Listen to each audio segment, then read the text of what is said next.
Ladies and gentlemen, welcome back to Driven Wyld. Today we are talking about why you never fill out Doordash surveys. Doordash wants you to fill out these surveys that ask you about your satisfaction as a driver. But here's the truth. Doing that can actually work against you. I'm going to be honest, I am riffing this off of my phone right now because I am drained on energy and time. So bear with me on that. But with that said, we are going to be talking quickly about the inherent risks of the Doordash surveys, what they tell you versus how it actually is, and everything in between. The content of this video does not contain, is never intended to be, legal, business, financial, tax, or health advice of any kind. This video is for entertainment purposes only. It is advised that you conduct your own research and consult qualified professionals before applying anything you find online. And I'm going to be making a more refined video on this, so I'm just going to be riffing off some points because, again, super low on time today. Surveys aren't for drivers. Let's be honest, DoorDash's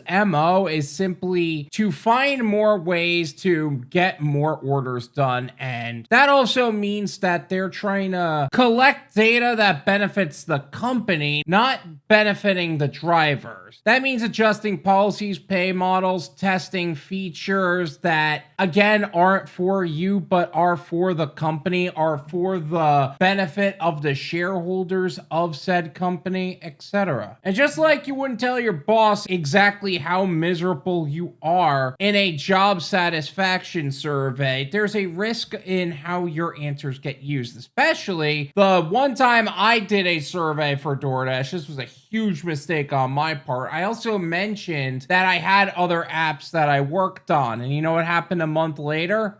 Deactivated. So if you report too negatively, it may flag you as unhappy, which disqualifies you from being part of certain pilot programs that they test. If you're too positive, they assume everything is fine and no changes actually get made. Then again, are they ever going to make changes that ever benefit drivers? Few and far between, and even if they do, they'll find a way to ruin it. In my opinion, the survey happens through